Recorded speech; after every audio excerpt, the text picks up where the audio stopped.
I will just lay out some of the questions that anybody or a Muslim should ask about cryptocurrencies. Whatever coin you come across, you should ask these 5 questions. And these principles, I call them, I took them from a very famous sheikh in the US. He's called Sheikh Joe Proudfoot.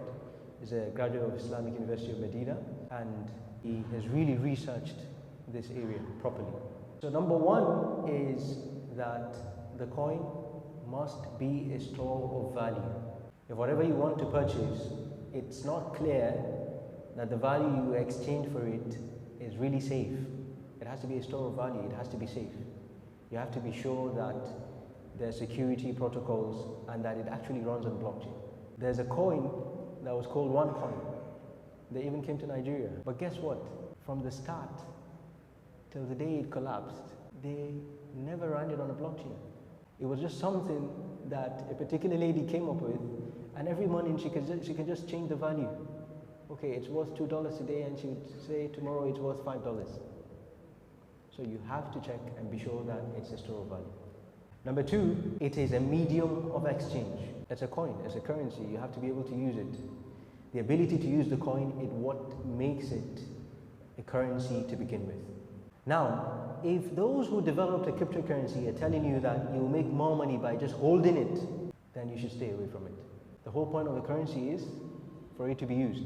But if they're telling you that you're going to get more from just holding it and not actually bringing up a use case for its usage, stay away from it. Because there's something ongoing behind the scenes. And it's usually not for a good reason, right? Number 3, very, very important.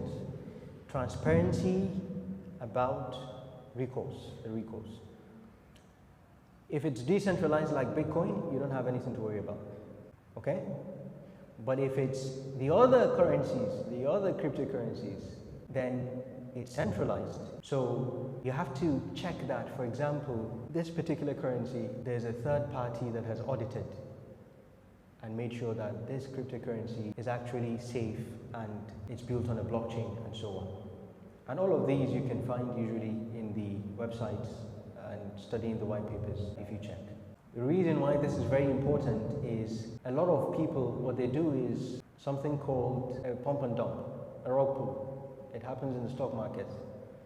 So somebody would go and buy a coin at the very early stages. They call it an ICO. It's similar to an IPO when a company is trying to go public, right? It's purchased and immediately it starts to trade and the value goes up, they sell it. And what happens? Ooh, it goes down. So the reason they call it a rug pull is, it's like somebody standing on a carpet, on a rug carpet, and you pull them. You pull them, you've made them not balanced. So basically you've issued something that was never going to hold any value to begin with. And once it started trading, you told people to bring in money, and once it started trading, it created some value, you sold it off and went away with people's money. Number 4, very, very important. The tokenomics are not like that of a Ponzi scheme. What is a Ponzi scheme? A Ponzi scheme is basically, think of a pyramid. I bring in somebody to invest and I get a cut, I get a percentage. And that person brings in maybe 5 other people. The 2 people get a cut and the first person also gets a cut. That is a Ponzi scheme, okay? If any cryptocurrency has that kind of reward system, then you should stay away from it. Number 5, which is also very important, is that the coin has to have an established or projected permissible real-world use case. So you can't just create a coin and say it's for fun. If a coin is for fun, stay away from it.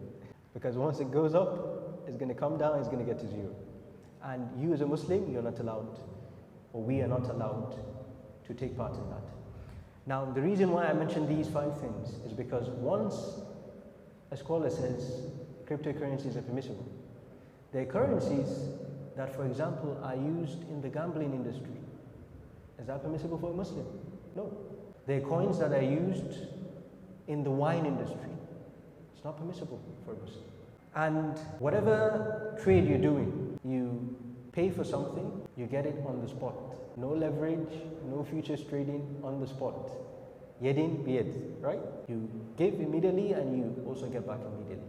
So these 5 principles, I believe, are very, very important to make sure that a cryptocurrency that one is investing in is Sharia compliant.